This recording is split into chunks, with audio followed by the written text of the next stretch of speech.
outras não tem praticamente nada. Aqui mais uma vez, Lúcia, o Inter da Sintologia, muito bem-vinda. Muito obrigada e boa tarde. Boa tarde. Pai Guimarães da Umbanda, muito bem-vindo. Muito boa tarde. Boa tarde. E do meu lado direito, pastor Roberto Cruvinel, da Igreja Assembleia de Deus, muito bem-vindos. Agora, hoje vamos falar sobre justamente esse assunto, porque umas pessoas têm tanto e outras não têm nada. Mas no comecinho do programa a gente mostrou um vídeo de uma nova droga que infelizmente já está chegando aqui no Brasil. Droga que em 1990 começou na Rússia, chama crocodilo. E é uma droga, gente, a gente mostrou algumas imagens que de fato necrosa, apodrece a pele das pessoas. No Arizona, nos Estados Unidos, essa droga já está sendo vendida e está chegando aqui no Brasil. Vou mostrar o vídeo de novo para você de casa ver e aqui para os nossos convidados perceberem. Se a gente fala do crack, que é uma droga tão prejudicial e tão nociva, imagine uma droga como essa, pastor. Ela não vê que tem uma parede atrás dela. Na verdade ela... Tenta atravessar a parede. Na verdade, ela deixa o ser humano imbecilizado, não é? Imbecilizado. Eu usei drogas há muito tempo. Meu pai usou drogas, parentes usaram drogas, eu convivi com isso, estava até comentando ali sobre algumas drogas que na nossa época já eram pesadas. Agora imagina essa. Então, mas a gente falou um tempo atrás com o doutor Reinaldo, do Denar, que ele diz o seguinte, que a droga que era usada no passado, vamos para a maconha, vai, que tinha 5% de poder do cannabis, hoje tem mais de 25%. Quer dizer, híbrida, você usou drogas numa época que a droga era prejudicial, claro, mas era mais fraca. Já vi o ácido, que era o LSD. Mas se deixava desse jeito? Na verdade... Gente, parece um Walking Dead. Na verdade, o diferencial dessa droga, eu vi, inclusive, reportagem sobre ela, que ela realmente necrosa, não é só psicológico. Apodrece. Eu vi jovens sem dente, com um pedaço do corpo todo necrosado. A pele apodrece. E olha a situação, gente. Olha a situação. E, na verdade, existe uma questão espiritual colocada, eu acredito que sim. E também uma questão de saúde pública que deve ser entendida, deve ser combatida com muita veemência, né? É claro que quando a gente fala, em prevenção, a gente fala, e aí eu acho, minha opinião particular, que o melhor é não entrar em droga nenhuma. Exato. Pastor, melhor é prevenir. Pastor Cruvinel aqui diz que usou e conseguiu sair, mas ninguém melhor que você. Poder de Deus, mas você sabe o quanto que muitas pessoas não conseguem sair. Não. Tem pessoas que... explicar a verdade sobre as drogas. Não o que as drogas fazem realmente. No início elas fazem a pessoa se sentir bem, é por isso que ela usa. Você já viu alguém viciado em dar com um dedinho na cama? Imagina se a pessoa usasse uma vez e morresse, ela não usaria. Então ela usa, se sente bem, daí ela fala, nossa, eu tô me sentindo bem. Aí passa o efeito, ela se sente mal, ela fala, nossa, eu gostaria de me sentir bem de novo, usa, se sente bem, só que as drogas sempre levam à morte. E tem um custo, né? Ou mais tarde. Então, mas isso eu não consigo entender. Em busca dessa tal liberdade, dá uma olhadinha, ó. Dizem que as pessoas que usam drogas querem se sentir bem e querem ter uma tal liberdade. Que liberdade é essa que você fica escravo? Na verdade, num outro debate aqui que houve, até Mas esse aí também é um trabalho, assim, que você pode perceber que é uma corrente que um leva o outro. E quem leva? Quem leva é quem lucra. É o corruptor, né? Então é o contrabandista. Mas a gente vendo isso, você gostaria de se ver como essa mulher? Mas com certeza, ela em sã consciência... Ela nem sabe que ela tá sem consciência, nem ela. Quando ela começou, ela não sentiu isso. Ela não tinha ideia, porque você pode perceber, as drogas, elas pegam, infelizmente, uma faixa da sociedade que ela está menos informada, ela está menos... Pega também quem está. Pega classe alta. Pega. Agora imagine, tudo bem. Mas a proporção é menor. É menor, e não sei se é na menor. Na verdade, estudando isso de perto e trabalhando com isso, né? Nós temos um trabalho com isso. Não respeita a classe social, porque a questão é a seguinte, existem, além do fator espiritual, que eu como cristão acredito que está envolvido nisso, tem algumas questões que eu vou contar a minha experiência própria. Por exemplo, como o pai Guimarães falou, o exemplo, alguém levou, não o traficante em si, mas o exemplo. Você lembra daquela época, isso é da nossa época, hoje não tem mais, da época sua, do pai Guimarães, comerciais de televisão, que o camarada do cigarro sempre estava num cavalo bom, com um carro bom. Sim, mas eu nunca fumei. Mas aí que tá, dentro de, por exemplo, de raves e de locais com baile, não sei como é que chama isso hoje, esse tipo de divertimento, quem usa a droga é o descolado. Entendeu? Então, a partir esses tipos de droga de hoje... Mas ela anda de 4, ela não consegue nem levantar. Mas não começou assim. Não começou, então esse é o problema. Ela não estava assim. Nós temos um programa de prevenção às drogas e reabilitação de drogas, baseada nas obras de L. Van Huber, que criou a cientologia, chama-se Narconon. E realmente reabilita as pessoas. E tem um programa de prevenção muito bom. Nós fizemos esse programa no Jardim Ângela, aqui em São Paulo. Mas a pessoa tem que, não é só querer sair das drogas. Porque a gente também, é fácil, eu acho, muitas vezes, a gente mostrar o lado positivo. A gente tem que falar das coisas que funcionam. Muitos saem, mas muitos morrem. Porque não conseguem sair das drogas, Na verdade, a droga é um problema que afeta não só a pessoa que usa. A família. Porque você há de convir que a pessoa está numa situação aí deplorável e muitas vezes ela não está entendendo o que está acontecendo ao redor dela. A família que vê, muitas vezes está nesse momento sofrendo mais do que ela. Mas aí a gente sabe que muitas famílias também, infelizmente, gente, não é porque, eu não estou julgando não, porque se fosse com a minha família eu acho que também não seria muito diferente. Quando a pessoa chega pra gente e fala assim, não, eu consigo me livrar, eu te prometo que eu não vou mais usar. Você fala, eu tenho que dar um voto de confiança. Então, tudo bem, vamos juntos fazer com que você não use. Mas isso é químico, gente. É falta de conhecimento da família. A família também precisa saber de tratamento. O que é a droga, mas se não tiver, eu tenho o costume de dizer assim, você não consegue manter em pé quem quer ficar caído. Não. Por mais que você levante, você vai pôr a pessoa de pé, ela vai se jogar. Mas aí você chão. cai junto como família. A família inteira cai junto. Caindo.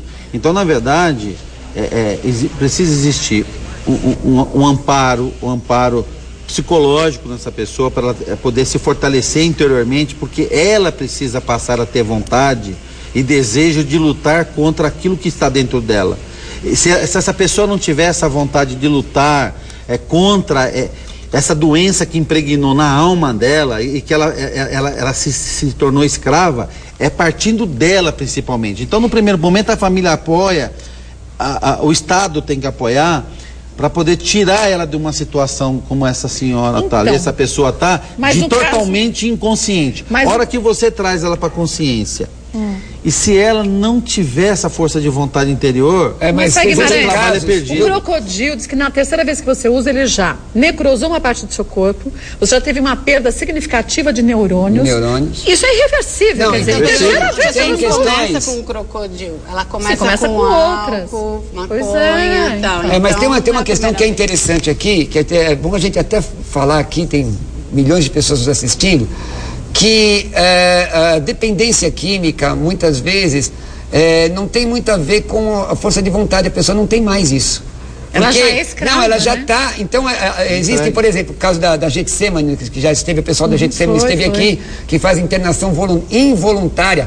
A internação involuntária, muitas vezes, ela é necessária. A pessoa acha que vai sair. Ela porque ela não consegue, ela não quer sair daquilo, porque ela é escrava tanto do seu corpo como psicologicamente. Então, ela tem que ter uma intervenção. Eu acredito, inclusive, nós temos várias casas de recuperação que tem um trabalho espiritual envolvido, mas tem também acompanhamento de psicólogo, de psiquiatra, tem intervenção medicamentosa. Nós temos que ter uma série de profissionais trabalhando para a recuperação dessa pessoa. Claro. Olha, e não tirar de uma droga e colocar em outra. Então nós temos um programa de desintoxicação assim, né? No Narconon, que ali tira todas as drogas do organismo através de uma sauna seca e vitaminas. É um programa que tem mais de 90% de resultado positivo. Lembrando, gente, que a gente tem que pensar em prevenção. E aí você, como mãe, como pai, tem que ter, acima de tudo, atenção. Pai Guimarães tem filhos pequenos e sei que fala muito com eles também sobre isso. E a gente não tem que pensar, a gente está na idade ou não de falar. Mostre as imagens, mostre a realidade, que a partir dessa realidade a gente consegue trabalhar com a prevenção. A gente vai para o intervalo e na volta a gente vai falar do nosso tema hoje, porque alguns têm tantos e outros não tem nada, segundo a visão dessas religiões. Em 2 minutos a gente volta. Até já. Bom, hoje nosso tema é porque uns têm tanto e outros não têm nada. Segundo as nossas religiões aqui escolhidas hoje, a gente vai entender se é algo kármico, se não é. Se Deus é pura bondade, por que dá tanto para alguns e nada para outros? E o que será que faz com que as pessoas tenham mais estímulo para conquistar as coisas ou simplesmente se aceitam naquela realidade? A gente tem um resumo sobre isso. Olha lá. O homem já chegou à Lua. A medicina é capaz de curar doenças extremamente complexas. A tecnologia agrícola elevou a produção a níveis nunca antes alcançados. Mesmo diante de tantos fatores que nos permitiriam dizer que a humanidade evoluiu, uma pergunta nos coloca de volta à estaca zero. Por que uns têm tanto e outros têm tão pouco? Será que Deus estaria de acordo com a distribuição que hoje se vê no mundo? Como as religiões explicam tantas contradições? Como explicar, por exemplo, que mesmo sendo a produção de alimentos o suficiente para que ninguém fique sem comer, entre os anos de 2011 e 2013, segundo o relatório da ONU, 842 milhões de pessoas passam fome no mundo? Se for para falar em dinheiro, no Brasil, 10% dos mais ricos têm 42% de todo o rendimento do país. Há quem justifique a desigualdade material como sendo resultado de outras desigualdades, como o esforço individual e a inteligência. Porém, num mundo em que o acesso aos alimentos é desigual, como esperar que o acesso à educação se dê de forma equilibrada? As desigualdades são de capacidades ou de condições? Não se pode negar ao mesmo tempo que, em alguns casos, o esforço individual foi capaz de mudar as condições de muitas pessoas. Mas não seriam essas pessoas exceções à regra? Devemos esperar que os desequilíbrios se ajustem por conta própria, deixando, enquanto isso, que milhares de pessoas vivam em condições subhumanas? Como cada religião responde a estas questões? Quero saber já, antes de mais nada, do Pai Guimarães. Você acredita que Deus, já que é pura bondade, Ele permite que alguns tenham tanto e outros não tenham absolutamente nada? Como uma forma de evolução de cada um ou não? Eu começaria questionando, colocando pontuando uma situação assim. A humanidade, ela não evoluiu, ela se materializou. Né? Porque a partir do momento que a humanidade, o ser humano, ele se afastou da família, ele tem se afastado dos princípios morais, de respeito ao próximo, né, de preocupação com o próximo, faz com que ele acabe se materializando mais e se espiritualizando menos, né? E Deus não tem nada a ver com isso, porque Deus deu o livre-arbítrio e as pessoas escolhem, as suas escolhas lhe darão o resultado da sua vida. Mas, por exemplo, essas pessoas todas da África que a gente viu no estado de pobreza, a gente olha, não tem nenhuma um nível pra gente falar. É a apropriação disso. Do homem. O homem foi na África, o homem vem invadindo a África há mais de 500 anos e tirando de lá a riqueza natural que aquele povo tem. Então vem lá corrompendo, então eles acabaram se sucumbindo em eles mesmos por conta da agressão que foi praticada pelo europeu, pelo Oriente, que enxergou ali na África uma grande riqueza em todos os sentidos. Riqueza cultural, riqueza culinária, riqueza de sabedoria ancestral. Então esse povo, ele foi vilipendiado, ele foi agredido.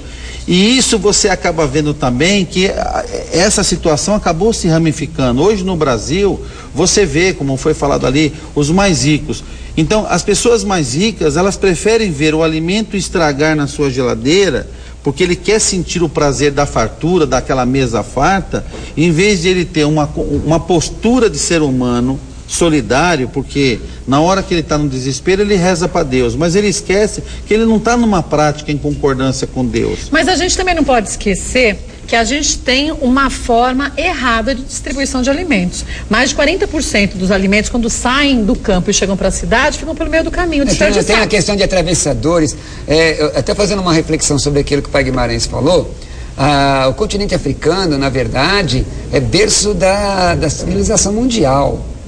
Já foi provado antropologicamente que o homem surgiu na África, e ali existem riquezas minerais e entre pedras preciosas, petróleo, algo fora de série. A questão são as gestões públicas. Por exemplo, aqui no Brasil, do campo ao consumidor, nós temos o atravessador. É comum, nós vemos na televisão, produtores deixando estragar alimento por conta do preço. Sim, porque eles pegam, vamos dizer, 30 centavos a caixa, sendo que a gente compra, sei lá, de pimentão, e a gente compra R$8 o quilo. E aí a pergunta, o que Deus tem a ver com isso? Na verdade, a Bíblia mostra que o homem tem livre-arbítrio. Gálatas 6,7 diz que o homem semear, tem aquela questão da semeadura, né? Certamente ela ceifará. Uma das questões interessantes aqui, pelo menos analisando o Brasil, é a questão de trabalho. Hoje nós temos mais de 1 milhão de vagas no Brasil que não estão sendo preenchidas. Mas por que você acha que isso acontece? Então, hoje aqui no Brasil tem bolsa para tudo, né? É muito mais fácil, tá telespectador. Preenchido por causa da falta de educação, então, do problema da educação que nós temos aqui. Situação, a educação no Brasil, ela realmente está muito ruim. Mas a gente vê os jovens, adolescentes, que não sabem nem ler, nem escrever. Temos que fazer meia-culpa, Kátia. Temos que fazer uma meia-culpa. A gente não pode simplesmente transferir a responsabilidade. O governo, o Estado, a gestão pública é totalmente errada hoje, é totalmente distorcida. Mas nós temos que ver a outra ponta também, que o próprio cidadão que sofre a dificuldade, que sofre a carência, sofre a insegurança, ele também não tem uma preocupação com ele, porque na hora que ele vai eleger o vereador, ele vai eleger o vereador a troco de uma cesta básica. Então, mas sabe por quê? Porque não tem educação. Aí eu acho que junta tudo que vocês disseram. A meia-culpa se completa onde? A meia-culpa se completa onde? Quem são os formadores de opinião hoje nesse país? O Brasil é um país religioso, entendeu? Então, os religiosos deveriam vestir esse manto da responsabilidade social, e em vez de ficar preocupado com determinados debates, como eu já falei aqui uma vez, em vez de ficar debatendo questões de fórum íntimo, debater questões que possam favorecer um coletivo, que possa favorecer a família, a criança. Então, se os religiosos deixassem de debater as questões de fórum íntimo, as questões teológicas, pessoal, de qual religião é maior, qual religião prega melhor, qual religião não sei o quê, e tantas coisas, e usássemos todos os nossos esforços para que pudéssemos pregar uma educação para aqueles que vêm à busca de socorro em nossas igrejas, com certeza nós faríamos um trabalho melhor na sociedade. Seria de acordo.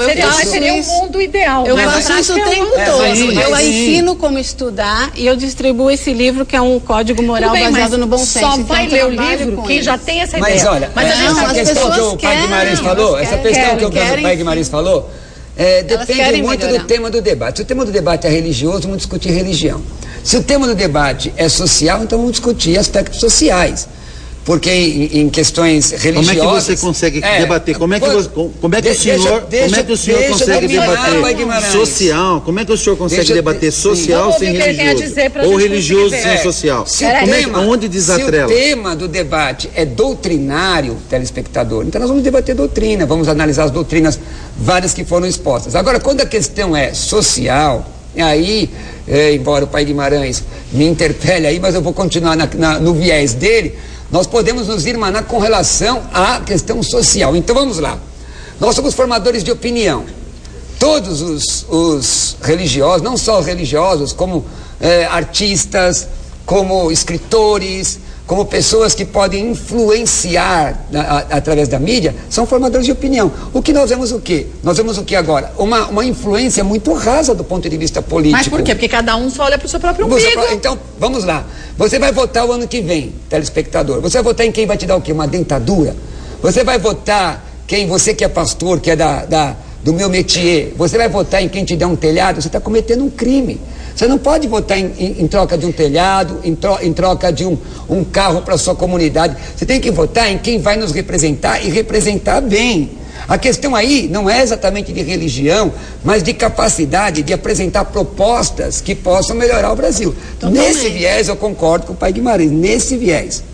Agora, vamos pensar na prática como funciona. Você acha que para um país como o nosso, que tem uma capacidade de primeiro, de alimento. A gente sabe que daqui a um tempo vai faltar espaço físico, terra para se plantar. Aqui a gente tem demais, embora seja muito pouco aproveitado.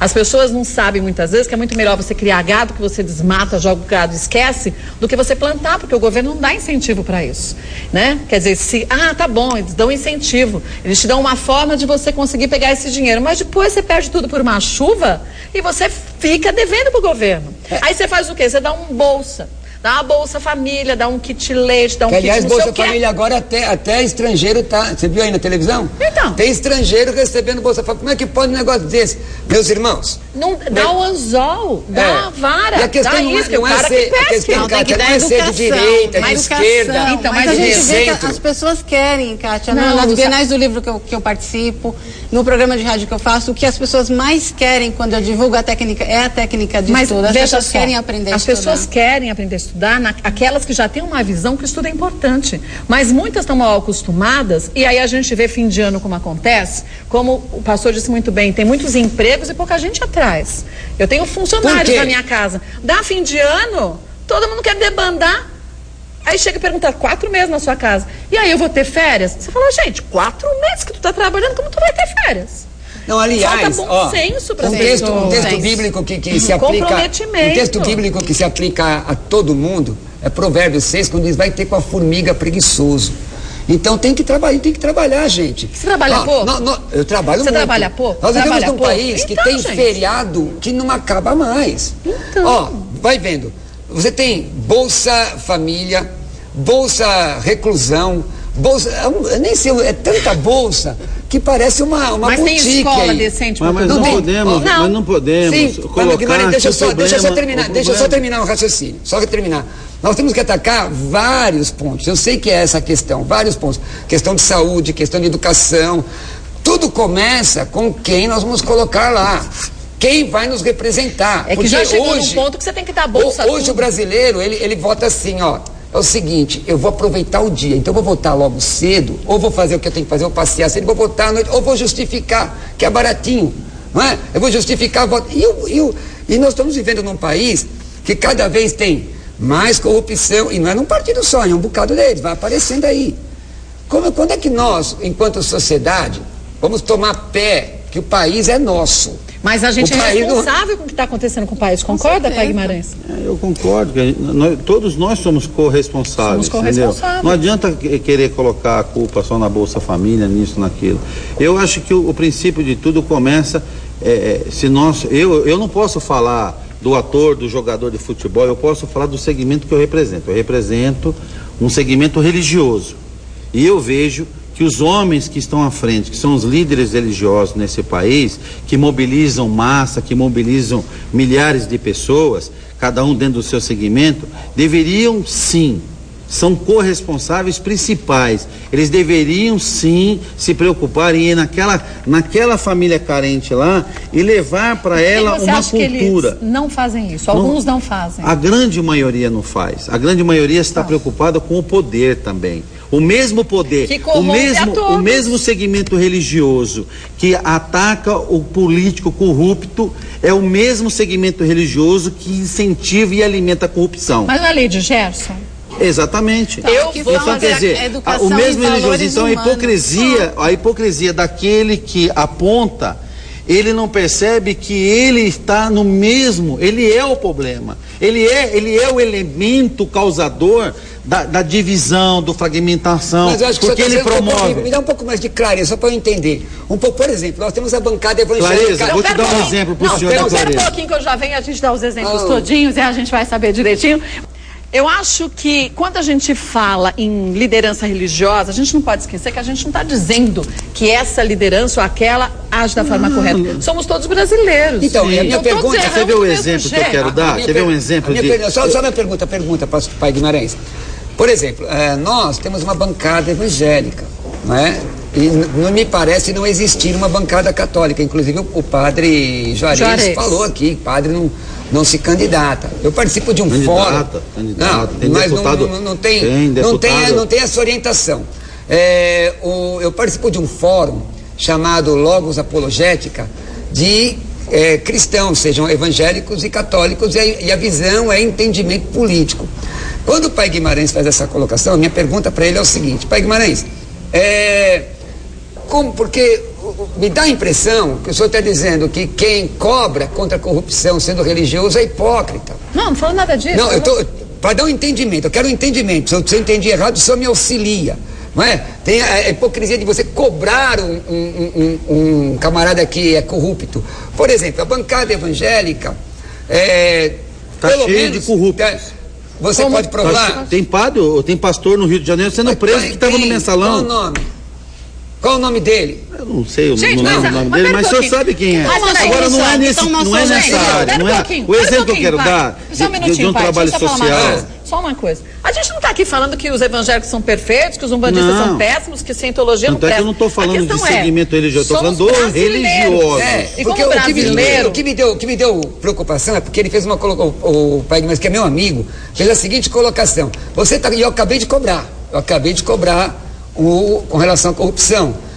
E eu tenho uma consciência política atuante. No meu site tem um estudo sobre Bíblia e política. A questão as nossas bancadas religiosas, se ele for bandista, o que for, qual é a postura que eles devem tomar, na sua opinião? De um bom brasileiro? Você acha que eles são quando eu falei, se o senhor deixar eu responder, eu vou conseguir responder. Tá bom. Ele não quer ser cortado, mas ele corta com nenhuma tesoura. Não. Eu tô querendo ouvir o senhor. A coisa tem que ser construída. Então, veja bem, quando eu falo da preocupação do religioso e que ele tem que dar exemplo, é assim: a busca pelo poder. Para que construir um templo de 500 milhões, sendo que... Será que Deus quer isso ou Ele quer que você cuide daquela criança que está passando fome?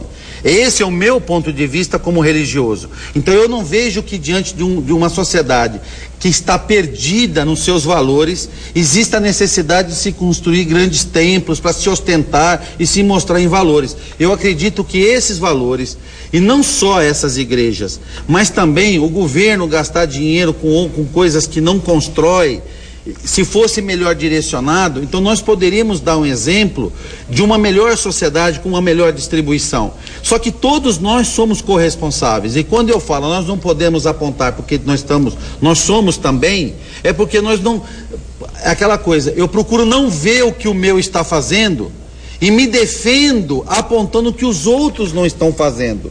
E na verdade, quando eu falo, olha, o cidadão que está me assistindo, que está me vendo, nós não estamos precisando de grandes igrejas, nós não estamos precisando de determinadas obras que o governo vem fazendo e que estão paradas por aí. Tantas obras foram iniciadas, tantas construções foram construídas, tantos hospitais estão aí no meio do caminho e não se termina. São dinheiro jogado fora, sendo que poderia ser canalizado para a educação. Então, mas esse que é o problema. O problema é, a gente perde tanto tempo discutindo quem tem razão e qual religião é a melhor, quando a gente devia sentar e falar assim, vamos nos unir, somos mais fortes quando unidos. Isso, eu tenho uma solução e uma sugestão. A gente pode distribuir todos nós o caminho para a felicidade. É um livro que pode distribuir e cada felicidade, cada religião Bíblia, pode, o Evangelho, porque é um código moral não religioso, gente, baseado no bom senso. Sua religião. A questão, isso aqui funciona. Mas Kátia, eu não estou defendendo a minha religião, eu estou defendendo uma postura religiosa. O que eu estou dizendo eu não, acho que nós temos que defender a família. Se a gente fizer aqui, vai ser igual na Colômbia, que diminuiu 50% da violência. O Pai Guimarães, vou fazer uma correção só dentro da fala do Pai Guimarães. Quando ele diz, a igreja coloca templo todos, de que religião for. Eu sou contra a ostentação. A Bíblia, ela é contra a ostentação. Agora, quanto religião, cada religião tem um foco. O foco do cristianismo é pregar o evangelho de salvação, não é alimentar o ser humano. Esse não é o foco do cristianismo. Nós fazemos isso porque a Bíblia diz lá na primeira carta de João que se alguém estiver passando fome e você não auxiliar, a sua religião é vã. Então nós auxiliamos para que a pessoa... Agora, o que nós estamos colocando é uma questão de governo. Porque para mim não interessa se a igreja é grande ou é pequena, ou o templo é grande ou é pequeno. Isso é uma questão das necessidades daquele grupo. Isso é irrelevante. O que é relevante é o Brasil. Como é que nós podemos auxiliar o Brasil? Por exemplo, uma igreja grande ou um templo grande. né, um templo grande, que tenha 5 mil pessoas, ele pode ouvir sobre política do púlpito? Lógico que pode. Deve. E deve. Eu faço isso na minha comunidade e lá só tem 100. Então, mas aí eu acho que esse foi um grande exemplo do que acontece, infelizmente, também no nosso dia a dia. A gente muitas vezes não tem essa predisposição de tentar entender o que o outro está dizendo e simplesmente assimilar e falar, bom, vamos nos unir. A gente, sozinho, a gente tem uma força. Em conjunto, a força da gente é muito maior. Mas sem dúvida. Eu tenho essa predisposição, só que aqui nesse programa é difícil, porque eles não têm, na verdade. Não acho, e hoje eu estou conseguindo falar um pouco mais, porque eu mudei um pouquinho o jeito de participar. Acho, porque no meu ponto de vista, você tem que ouvir o outro, prestar atenção, dar um acuso de recepção, depois é a sua vez de falar, mas isso não acontece. Então mas sabe o que acontece? Isso não acontece nem dentro de casa. Na minha casa vezes acontece. Não, sim, mas eu não estou falando da sua casa. Nós estamos dizendo quanto o Brasil. E esse Brasil é imenso. Mas a gente precisa de uma solução para o Brasil. E a solução, alguma coisa. Eu sei qual é. A gente se unir. Não, por exemplo. Essa solução. Por exemplo. Eu preciso encerrar agora. Vocês perderam tanto tempo brigando que a gente não chegou a um denominador comum. Quem quiser conhecer um pouco mais da Assembleia de Deus, como a gente faz? Eu trouxe para você um cartãozinho da PAI de São Bernardo do Campo. Que tá precisando de ajuda, gente. Tem até o telefone aí da PAI. Vou passar. É o 2598-6851. Ajuda sempre muito bem-vinda, porque a PAI no Brasil todo faz um trabalho maravilhoso. Não é evangélico, tá? Nós ajudamos todo mundo. E é o seguinte, quem quiser conhecer meus livros, é só entrar no nosso site, é pastorcruvinel.com, estou nas redes sociais. Deus abençoe você, Jesus te ama. Amém, a nós todos. Lúcia, quem quiser conhecer um pouco mais da Cientologia, é só entrar no site www.cientologia.org.br. Nós vamos ter uma promoção especial desse livro, que novamente entrego para você, que você lê com calma. Você vai ver que funciona. Na Colômbia diminuiu 50% da violência. E tem o telefone também, que é 11-5081-6711. Pai Guimarães. 2 coisinhas. Queria mandar um abraço para a mãe Araci, lá de Suzano, que a filha dela está fazendo aniversário hoje. Um beijo, né? Então, parabéns. É o aniversário dela, que a gente mandou um abraço. E quero convidar a todos, no dia 21 agora, nós vamos ter uma atividade religiosa que é para virada do ano. Para a pessoa que quiser ter um momento de espiritualidade, nós estamos convidando para ir na nossa sede. Nosso telefone lá é 3453-6175. O Natal de muita paz, muita felicidade para vocês, viu? Obrigada. E que em 2014 a gente consiga, na verdade, colocar em prática tudo que todo mundo diz aqui e que muitas vezes não se entende tão bem, mas que, acima de tudo, que a gente tenha a união, que é o que a gente precisa, né? Para esse país ir para frente, não para trás, que nem tá indo, né? Pensar em família. É verdade. Obrigada.